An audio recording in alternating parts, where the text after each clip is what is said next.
بسم اللہ الرحمن الرحیم۔ دروس البلاغہ کا الباب الخامس ہے فی الاطلاق والتقیید، سبق نمبر 5 میں خوش آمدید۔ لو ماضی میں شرط کے لیے استعمال ہوتا ہے، اس کے بارے میں ہم آج کے سبق میں پڑھیں گے۔ عبارت دیکھ لیں، ولو للشرط فی المضی ولذا یلیہ الفعل الماضی نحو ولو علم اللہ فیہم خیرا لاسمعہم ومما تقدم یعلم ان المقصود بالذات من الجملۃ الشرطیۃ هو الجواب فاذا قلت ان اجتہد زید اکرمتہ كنت مخبرا بأنك ستكرمه ولكن في حال الاجتهاد لا في عموم الأحوال ويتفرع على هذا أنها تعد خبرية أو إنشائية باعتبار جوابها۔ ترجمہ دیکھ لیں، اور لو ماضی میں شرط کے لیے استعمال ہوتا ہے، اسی وجہ سے اس کے ساتھ فعل ماضی ملا ہوا ہوتا ہے، جیسے کہ اللہ تعالیٰ کا فرمان ہے وَلَوْ عَلِمَ اللَّهُ فِيهِمْ خَيْرًا لَّأَسْمَعَهُمْ۔ اور جو بات پہلے گزر چکی ہے، اسی والی بات معلوم ہوتی ہے کہ مقصود بالذات جملہ شرطیہ سے وہ اس کا جواب ہوتا ہے۔ جب آپ یہ کہتے ہیں ان اجتہد زید اکرمتہ، تو آپ خبر دینے والے ہوتے ہیں کہ آپ عنقریب اس کا اکرام کریں گے، لیکن اس کی کوشش کرنے کی حالت میں، نہ کہ عمومی حالتوں میں۔ اور اسی پر متفرع ہوتی ہے یہ والی بات کہ جملہ شرطیہ کو جملہ خبریہ یا جملہ انشائیہ شمار کیا جائے گا اس کے جواب کے اعتبار سے۔ عبارت و ترجمہ ہو چکا ہے، اب چلتے ہیں اس کی تشریح کی طرف۔ گزشتہ سبق کے اندر ہم نے ان اور اذا کے بارے میں مکمل تفصیل پڑھ لی ہے، اور ان اور اذا میں کیا فرق ہے یہ بھی ہم واضح کر چکے ہیں۔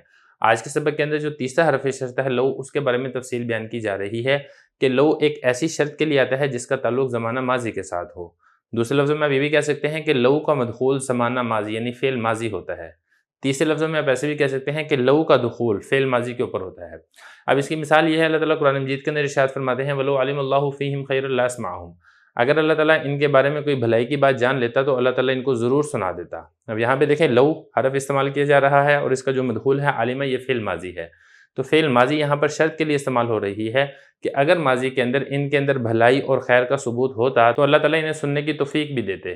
اب یہاں پر یہ جو لو ہے یہ انتفاع ثانی کے لیے آ رہا ہے۔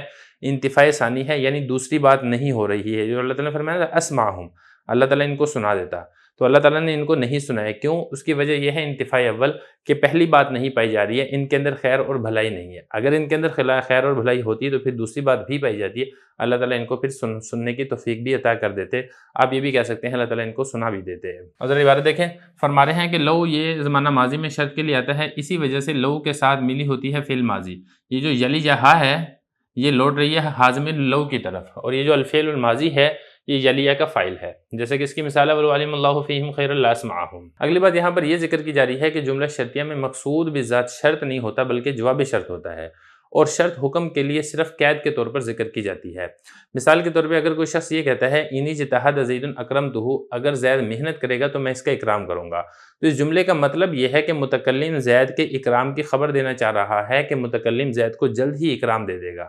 لیکن یہ جو اکرام دینا ہے یہ تمام حالتوں کے اندر نہیں ہے، اکرام کو معلق کیا جا رہا ہے محنت کے ساتھ، یعنی متکلم ہر حالت کے اندر زید کے اکرام لینے کو مراد نہیں لے رہا ہے۔ اب جب ہمیں یہ والی بات معلوم ہو گئی ہے کہ جملہ شرطیہ میں شرط مقصود نہیں ہوتی ہے بلکہ جواب شرط ہی مقصود ہوتا ہے، تو جب جواب شرط مقصود ہوتا ہے تو اس جواب شرط کو دیکھ کر ہی جملہ شرطیہ کی خبریہ یا انشائیہ ہونے کا فیصلہ کیا جائے گا۔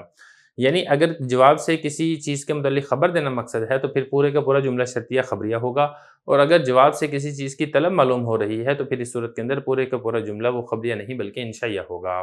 دیکھیں ذرا یہ بتا رہے ہیں وَمِمَّا تَقَدَّمَ، جو بات ساری تفصیل سے ہو چکی ہے، اس سے یہ والی بات معلوم ہو رہی ہے کہ مقصود بذات جملہ شرطیہ سے وہ جملہ شرطیہ کا جواب ہوتا ہے، جملہ شرطیہ نہیں ہوتا۔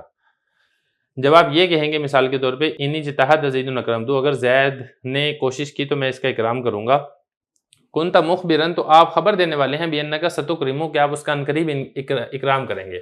تو یہ جو جملہ ہے اِنِ اجتہد زید اکرمتہ، اس جملے کے اندر یہ جو شرط ہے یہ مقصود نہیں ہے، مقصود یہ ہے جزا۔